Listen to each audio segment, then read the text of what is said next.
My mother-in-law, Elaine, unlocked our front door with a key I never gave her and attempted to take my daughter, so I called Child Protective Services and handed her a court order. She said, "I just want to see my granddaughter." Then she showed up with a film crew, and the video went viral. The threats came next, and soon after, CPS knocked on my door. This isn't just a story, it's a nightmare. The sudden arrival of my mother-in-law into our home happened every single morning. "I'm here to check on how you're caring for my child," she exclaimed with a smile, despite the fact that I had changed the locks. She had shown up with an extra key. In a fit of rage, I made one last move. The next time she attempted to enter, she was confronted with a court order that made her scream. It never occurred to me that marrying Mark would also mean marrying his mother, Elaine. She seemed to believe she had an open invitation to our lives and our home from the moment we exchanged vows. It started subtly, with a knock here and a visit there, but before long, it became a daily routine. Every single morning, without fail, Elaine would sneak into our home without us ever having to ask her to come in. I would be in the middle of feeding our baby, my hair a mess and still in my pajamas, when I would look up to see her standing in the doorway with that familiar grin on her face. "I'm here to check on how you're caring for my child," she would proclaim, her eyes scanning the room for any sign of disorder or neglect. With all my heart, I tried to be patient. After all, she was family. However, her constant intrusion began to wear on me. It wasn't just the lack of privacy, it was the underlying message that I wasn't good enough, that I couldn't take care of my own family without her supervision. I decided to address the issue one morning after a sleepless night with the baby. I attempted to maintain a steady tone in my voice. "I appreciate your concern, but I need some space. Could you please call me before you come over?" She looked taken aback, raising an eyebrow. "Dear, I'm just trying to help. There's no need for invitations among family." Realizing this conversation wasn't going to lead to anything productive, I let out a sigh. Mark's take on the situation was just as frustrating. He seemed unwilling to take a stand, caught between his mother and me. "She's just trying to be involved," he would say. "Maybe she's lonely." Whether I was lonely or not, I needed boundaries to regain control of the situation. I decided to change the locks on the door. My desire to assert some control over my own home was so strong that I felt compelled to take drastic action. The next morning, while I was enjoying a rare moment of peace with my cup of coffee, I heard the unmistakable sound of a key turning in the lock. My heart sank as Elaine walked in, brandishing a brand new key. "You changed the locks," she remarked, a hint of amusement in her voice. "Yes, Elaine, I did," I replied, my tone laced with frustration. "We need some privacy." She huffed and made her way to the kitchen as if nothing had happened. "Well, that's not very welcoming," she said. I had reached my breaking point. The fact that I had changed the locks had not deterred her, all she had done was obtain a new key. I needed a more definitive solution. While researching my options, I discovered that in our state, repeated unwelcome visits could be considered trespassing, even if they were made by family members. I couldn't continue living in this state. It felt extreme, but after consulting with a lawyer, I learned that I could file for a protective order after documenting Elaine's repeated intrusions and our attempts to set boundaries. I felt justified in making this decision, even though it was difficult. As expected, Elaine showed up the following morning, but this time I was ready. I handed her the court order and watched as her expression shifted from smugness to horror. She muttered under her breath, "You can't be serious." As her hands began to tremble, Elaine exclaimed, "I can't believe this." I asserted firmly, "I'm sorry, Elaine, but this has reached an unacceptable level. We need our space." Before she stormed out of the room, she let out a scream that was a mix of anger and disbelief. Mark was in utter shock. After a period of counseling and numerous discussions, he gradually came to understand the impact his mother's behavior had on both our marriage and our relationship. From that point on, Elaine kept her distance. It became a peaceful morning routine for us, and our home finally felt like ours. We had fought a fierce battle, but in the end, we succeeded in reclaiming our sanctuary. The court injunction brought a period of relative calm that lasted for a few weeks. During that time, while I was nursing our baby, there were no unexpected visits, no snarky comments about my cooking, and no cold glares, just quiet. Although Mark made an effort to maintain a sense of normalcy, the stress was palpable. He was unable to relax, and while I knew he didn't blame me, I could sense that he missed his mother. It's hard to articulate the level of strain that builds when you're the one responsible for separating a family. One day, Mark came home from work looking not tired but anxious. He sat down at the kitchen table and whispered, "Elaine has hired a lawyer."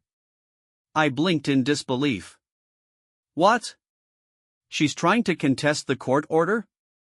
She claims it's unfair and accuses you of manipulating the judge. She says you've lied about everything. I was taken aback, though I wasn't surprised that Elaine would stoop to such a low level. Hearing it out loud, however, hit differently. I documented everything, I said, trying to keep my composure. Every visit, every time she walked in without knocking, every time I asked her to stop. He nodded, affirming my efforts. I believe you. To add insult to injury, she wasn't just fighting it, she was making it public.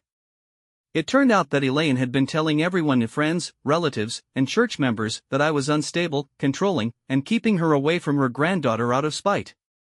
On top of that, she started posting on Facebook with just enough ambiguity to avoid legal repercussions but enough clarity for anyone who knew us to understand. Statements like, "It's incredibly distressing when someone poisons your child against you," and "Some women marry only to divide, not to build," began to circulate. I chose not to respond. I didn't post anything in my defense. I knew that any response would only serve to reinforce her narrative.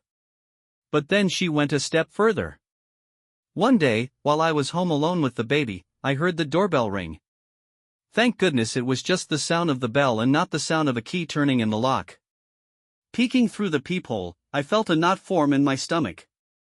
It was Elaine, accompanied by a camera crew and holding a bouquet of flowers. I didn't open the door, I thought to myself as she stood outside for 15 minutes, speaking loudly enough for the cameras to hear. "I just want to see my granddaughter," she said in the most endearing tone she could muster. "Is it a crime to love your family?" After that, she got into her car and drove away.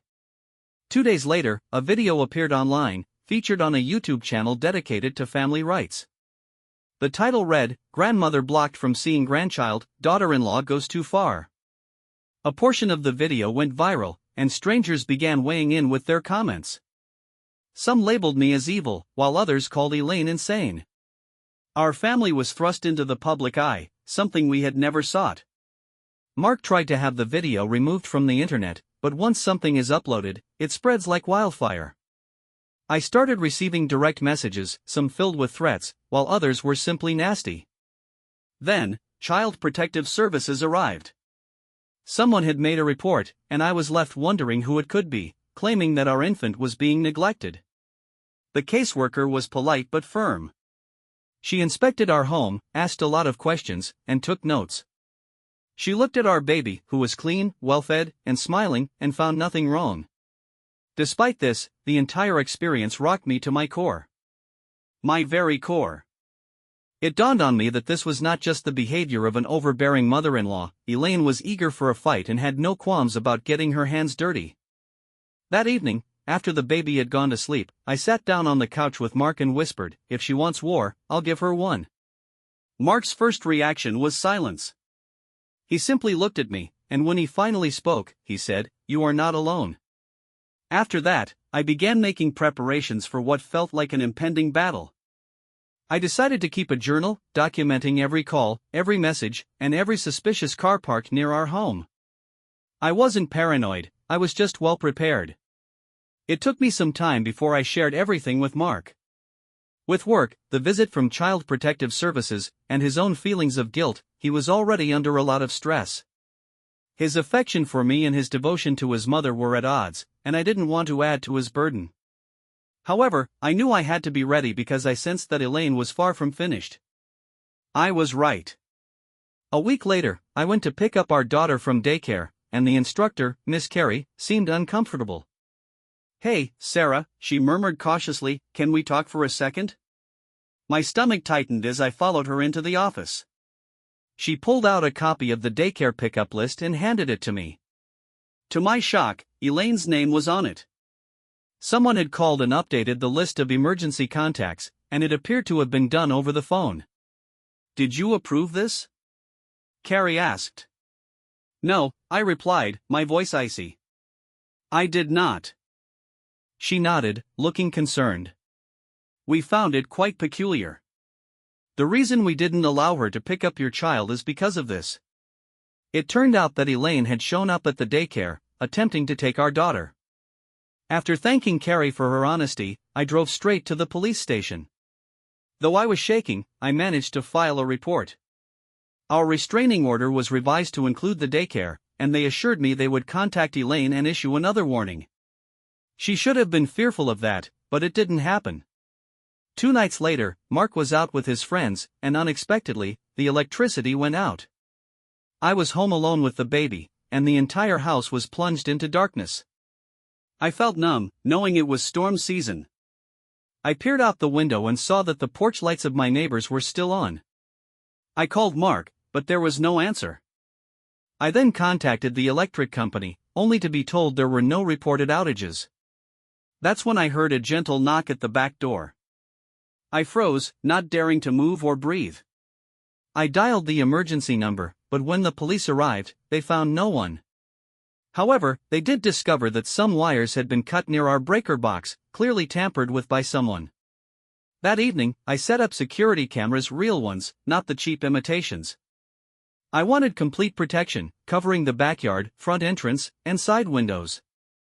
3 days later, we captured her on tape. At 2:42 a.m., we saw Elaine on our property, approaching the window of our daughter's room, just standing there, peering in. I took the footage to my attorney, and we requested a comprehensive restraining order from the court. This was no longer just interference, it was a case of obsession. Mark finally began to see it for what it was. From that point on, there was no defending her actions. He severed all communication, blocked her number, and told her never to contact him again. Despite feeling disturbed, we thought that perhaps, just maybe, this would be the end. But it wasn't. A few days later, Mark's car was broken into while he was at work. The car seat had been ripped apart, and a message was left on the dashboard: "You are allowing her to ruin everything." There was no theft, nothing of value was taken. The following week, we relocated, keeping our new address a secret from everyone, including extended family. We upgraded our phones and changed our numbers.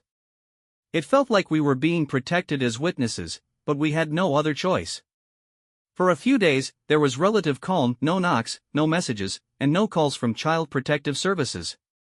That was until a letter arrived with no return address. Inside were copies of court documents. Elaine had filed for grandparent visitation rights against us. At that moment, I realized this was not just about control, she genuinely believed she had a legal right to our child. This was not the end, it was just the beginning. When I read the letter, I couldn't help but cry. I won't lie, it wasn't breach limits the dangers that exist. The campaign of maligning, the visit from CPS, the incident at the daycare, and the night she stood outside the window of our baby's room, it all culminated in her request for a judge to compel us to allow her back into our lives and our child's life. It felt as if I couldn't breathe. Mark's anger was palpable, I had never seen him like this before. In the kitchen, he punched the wall and hurled his phone across the room in a wide arc. Above all, he looked betrayed by the woman who had raised him. He was self-critical, blaming himself for not standing up for us sooner, for hoping she would calm down when I should have made a clear decision from the start. Once again, we hired a lawyer. This time, it wasn't just about protecting ourselves, it was about ensuring the safety of our child. Elaine appeared in court dressed like a saint, wearing a light pink cardigan and pearl earrings. She even brought photographs of herself holding our daughter, smiling as if those fleeting moments were proof of her being a loving grandmother. In her testimony, she described me to the judge as unstable, possessive, and jealous. She painted herself as a victim, claiming she was concerned for her son's well-being and felt it necessary to intervene. I sat there trembling with anger, my hand clasped tightly in Mark's.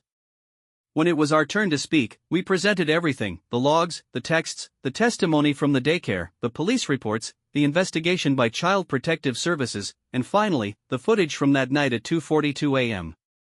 The moment the video started playing, silence enveloped the room. Elaine tried to speak, to cry, to convey her side of the story, but it was too late. She couldn't argue her way out of this. With a stony expression, the judge leaned forward.